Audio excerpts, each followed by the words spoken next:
What's up, guys? This is CJ, and we are back for another recap for Love and Marriage Huntsville. And today we're going to talk about season 2, episode 10, titled What Scott's Got to Do with It. So let's go ahead and get started.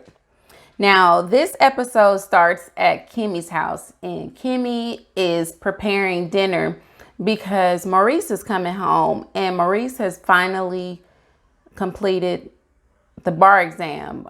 He's been studying all season long for this exam, and now he has finally taken it.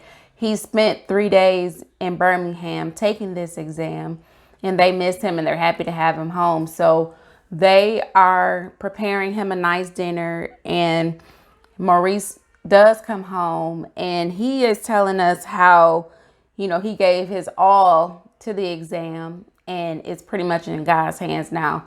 He doesn't really know whether he passed or failed, but he does say that he's glad that it's over. This has been a very exhausting ordeal, and he's just happy to have it done.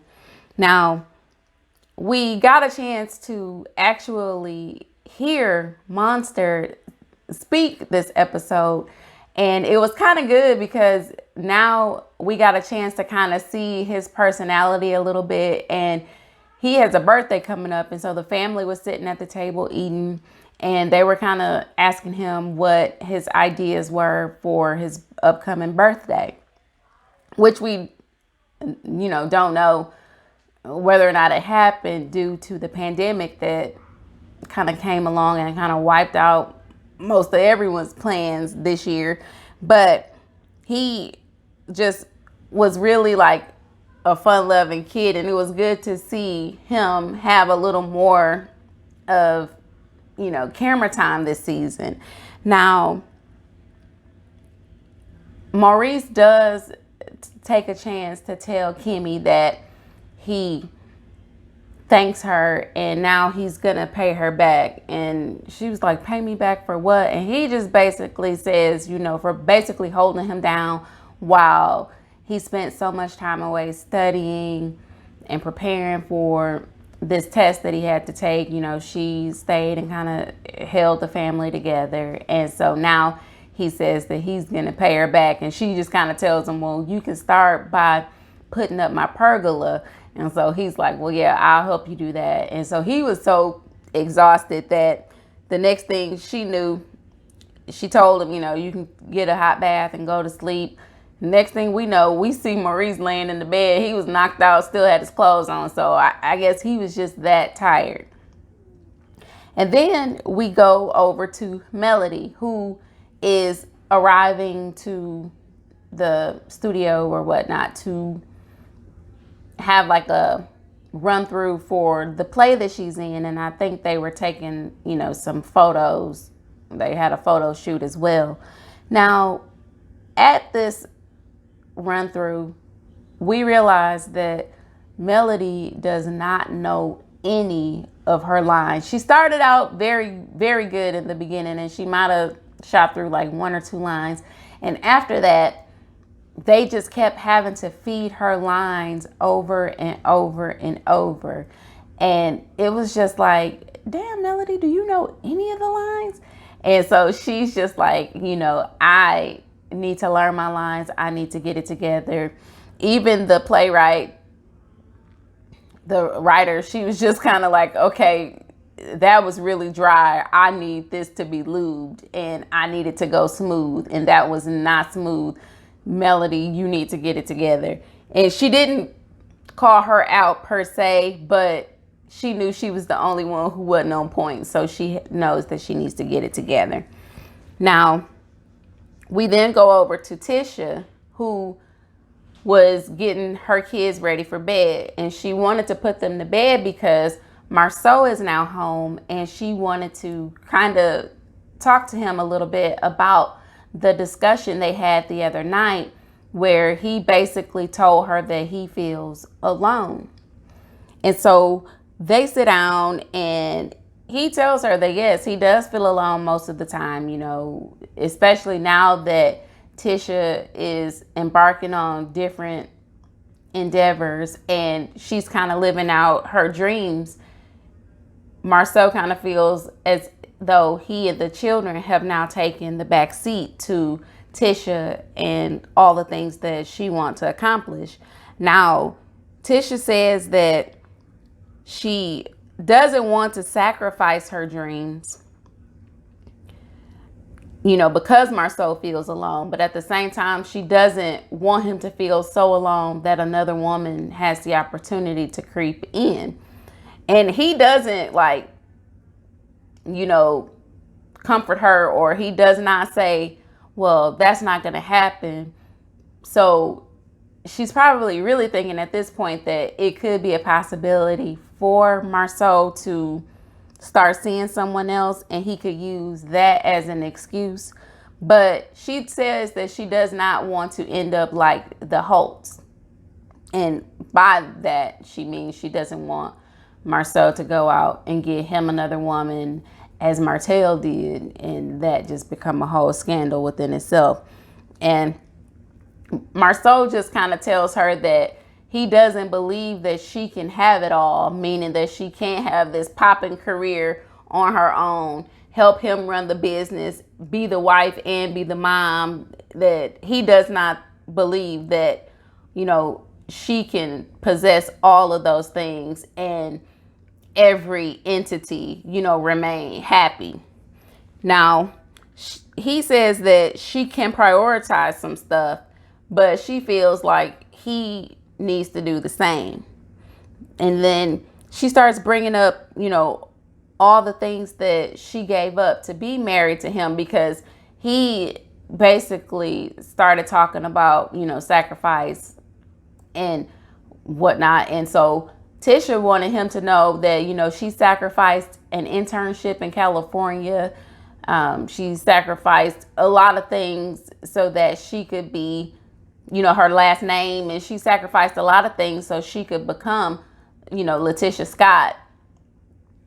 And so he makes a remark telling her, yeah, well, you can go ahead and live your dreams and focus more on Tisha, and I will focus on our family. And so she was kind of upset by that, and she walked away. She wasn't trying to really hear anything else he had to say after that. And that was sort of a low blow, because we know that Tisha does covet her family.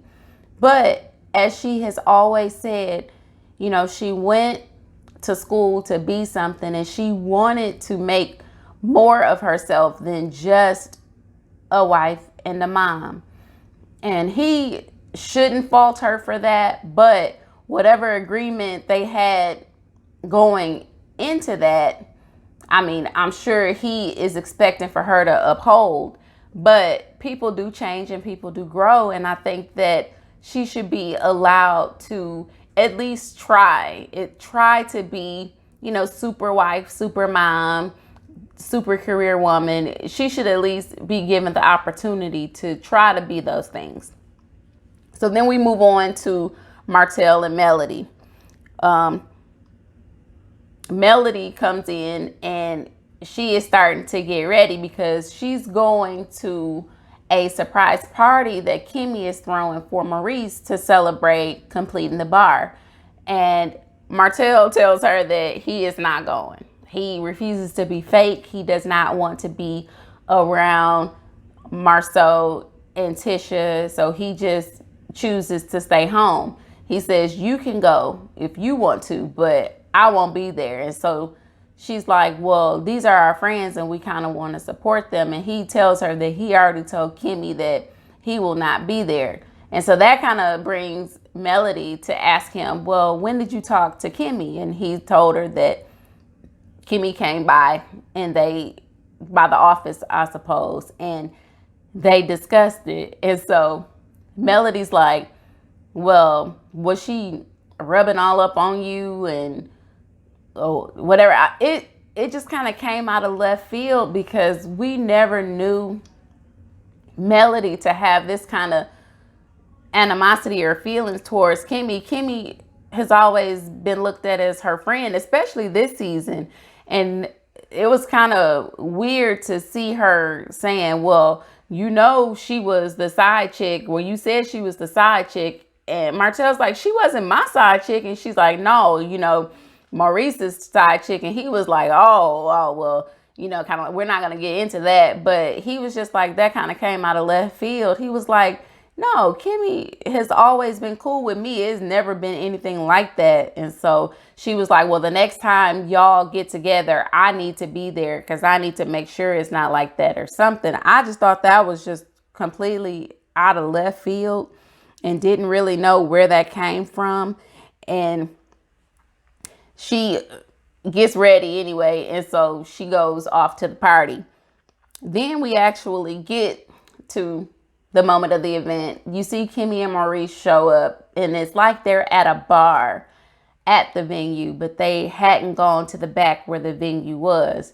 And Kimmy makes it seem like they're just kind of sitting down for drinks. And I guess she was kind of giving everybody a chance to get in place and get set up so that they could go back there and surprise Maurice. Well, when they get back there and when she brings him in, he is shocked to see everybody there. I mean, it's a ton of people there, and everybody is just so thrilled, and they're congratulating him, and he's in seventh heaven to see this kind of support for him, having this accomplishment. Now, Melody does wish that her husband had shown up, but he said he wasn't going to be fake. And honestly, I don't blame him, because even though they may not have intended on talking to one another, you just never know what could have happened, and it's just best to not even be in that space to allow that to happen. So I definitely do not fault him for going, but I don't fault Melody for going either, because if these are their friends, you should support your friends. So I'm not really mad at her either.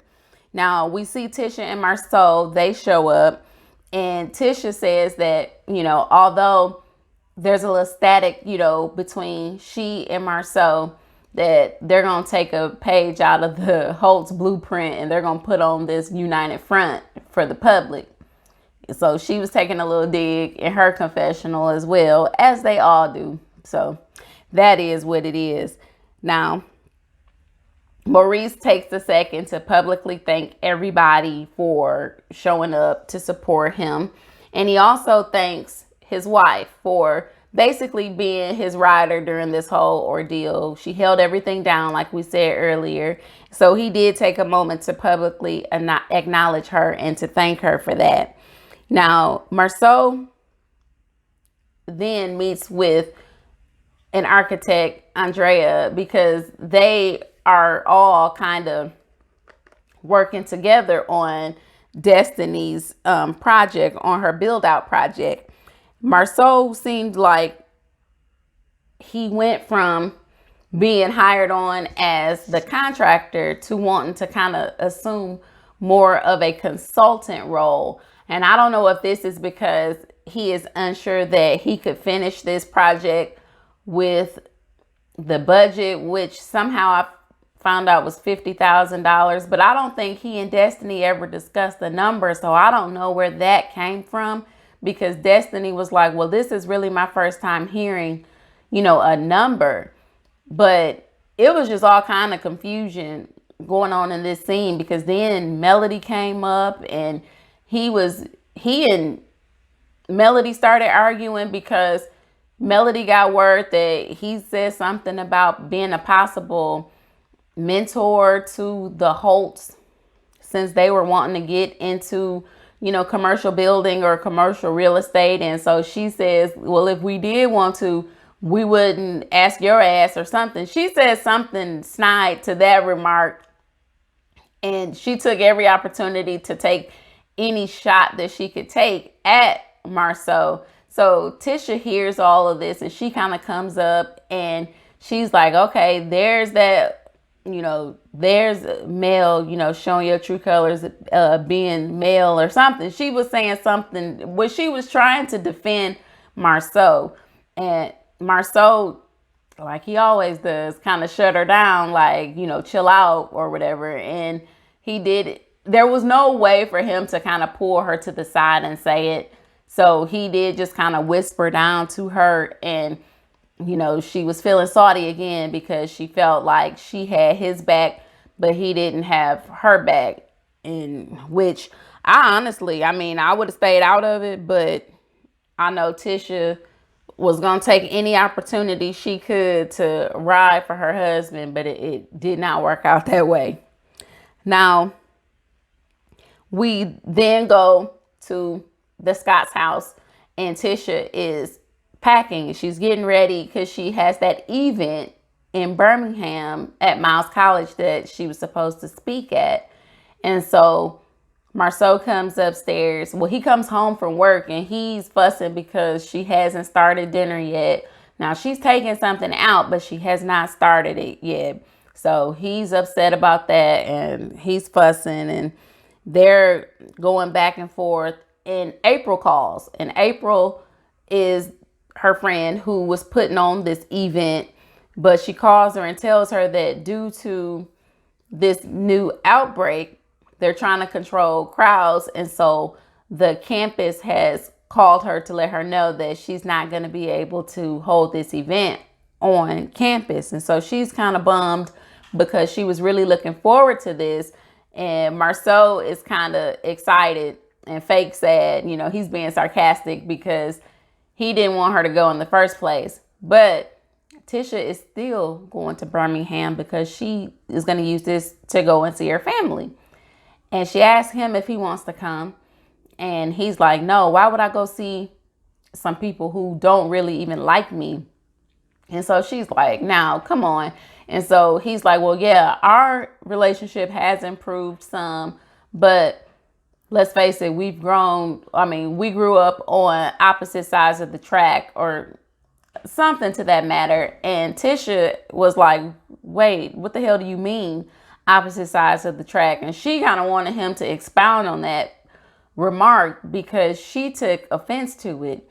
And normally in any case, when somebody does say opposite sides of the track, or she grew up on the other side of the track, you are kind of taking a shot at them, and you are kind of talking down on them, saying that they grew up in less desirable, situations, or their upbringing wasn't as good as yours.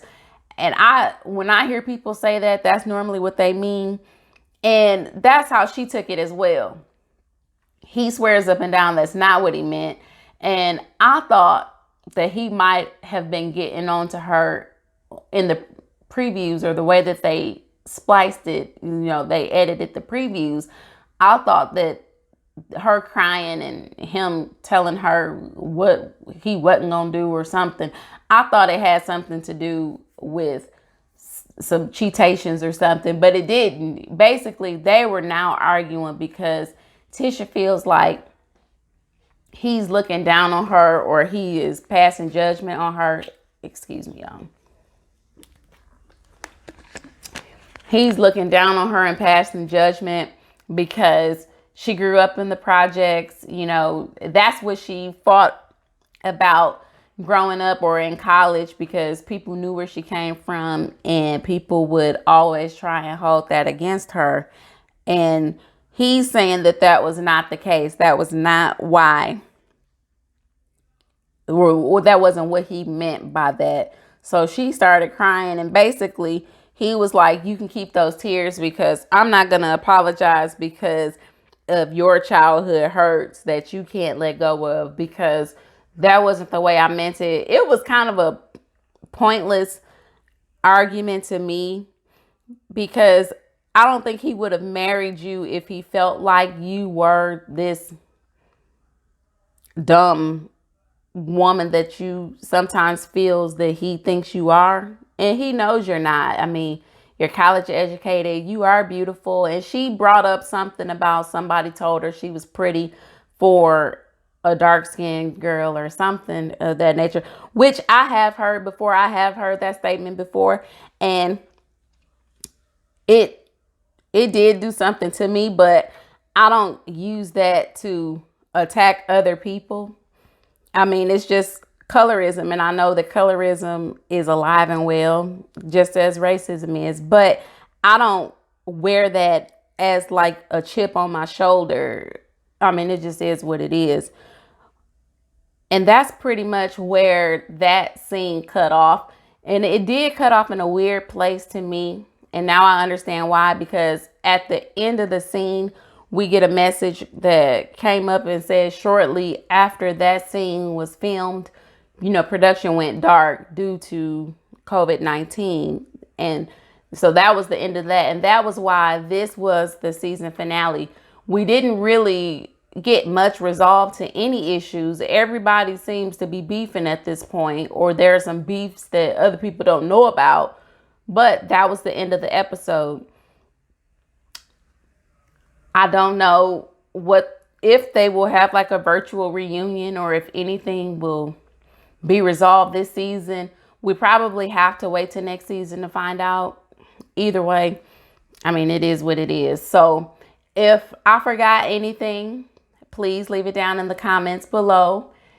Don't forget to like this video and subscribe to my channel for all the other content that I put out, because there'll be plenty more. And I thank everybody for watching this video, and I will see you guys in the next one. Peace out.